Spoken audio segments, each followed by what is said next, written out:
Assalamualaikum warahmatullahi wabarakatuh. Salam sejahtera. Anak-anak, pada kesempatan ini kita akan belajar tentang sistem reproduksi pada manusia.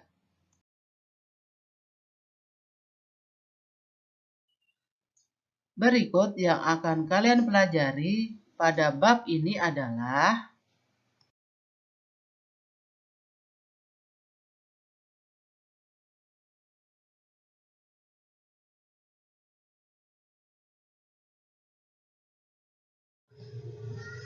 mengapa kalian terlahir ke dunia? Pada awalnya manusia berasal dari satu sel, yaitu sel sperma dan sel telur. Jika inti sel sperma dan sel telur menyatu, maka akan membentuk zigot dan berkembang menjadi embrio. Sel-sel tersebut mengalami pembelahan, sehingga jumlah sel manusia pada saat dewasa mencapai 200 triliun. Menurut teori sel, semua sel berasal dari sel yang sudah ada sebelumnya. Pembentukan sel-sel baru atau anakan dari sel yang sudah ada sebelumnya dapat terjadi melalui proses pembelahan sel. Pembelahan sel. 3 alasan kenapa terjadi pembelahan sel pada tubuh manusia. Yang pertama adalah pertumbuhan, yang kedua perbaikan, yang ketiga reproduksi. Ada 2 macam pembelahan sel, yaitu pembelahan mitosis dan pembelahan meiosis. Pembelahan mitosis. Pembelahan mitosis merupakan tipe pembelahan sel yang menghasilkan 2 sel anakan. Fase pembelahan mitosis yang pertama adalah profase, 2 metafase, 3 anafase, 4 telofase. Nah, anak-anak, silahkan kalian mencari arti kata-kata profase, metafase, anafase, dan telofase. Anak-anak, silahkan kalian amati gambar fase pembelahan mitosis. Pembelahan meiosis. Pembelahan meiosis adalah pembelahan sel yang menghasilkan 4 sel anakan, yang masing-masing sel anakan hanya memiliki separuh dari jumlah kromosom sel induk. Dapat dikatakan bahwa jumlah kromosom yang dimiliki oleh sel anakan adalah N atau disebut dengan haploid.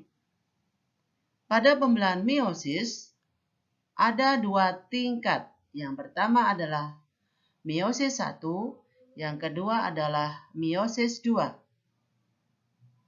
Anak-anak, tugas kalian adalah mencari pengertian dan pengetahuan tentang meiosis 1 dan meiosis 2. Anak-anak, silahkan kalian amati fase-fase pembelahan meiosis. Anak-anak, setelah kalian mempelajari tentang pembelahan sel, marilah kita belajar tentang struktur dan fungsi sistem reproduksi pada manusia. Yang pertama adalah organ reproduksi pada laki-laki. Terdiri atas alat kelamin luar. Pada alat kelamin luar terdapat penis dan skrotum. Alat kelamin dalam terdiri atas testis, vas deferens atau saluran sperma, uretra, dan kelenjar reproduksi. Pada kelenjar reproduksi terdiri dari vesicula seminalis, kelenjar prostat, dan kelenjar Koperi. Anak-anak, silahkan kalian pelajari organ reproduksi pada laki-laki beserta fungsinya. Anak-anak, setelah kalian belajar tentang organ reproduksi pada laki-laki, marilah kita belajar tentang organ reproduksi pada perempuan.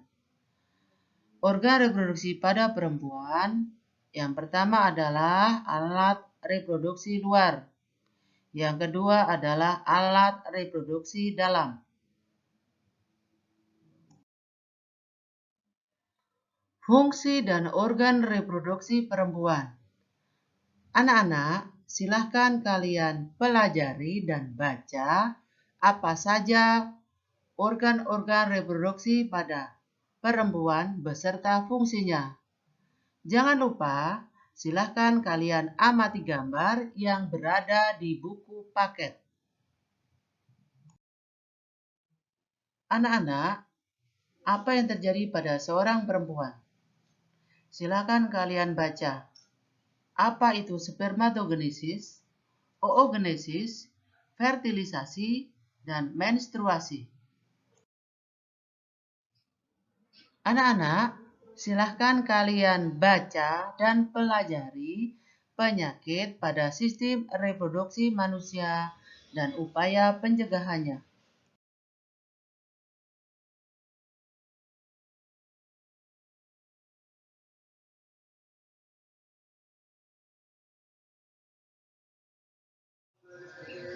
Berikut adalah kesimpulan dari materi sistem reproduksi pada manusia.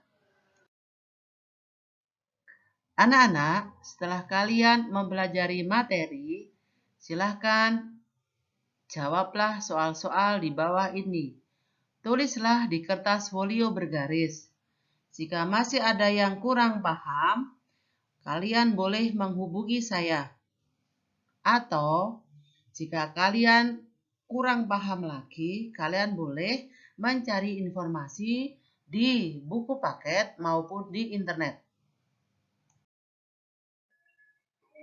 Anak-anak, demikianlah materi tentang sistem reproduksi pada manusia. Tetap belajar ya. Assalamualaikum warahmatullahi wabarakatuh.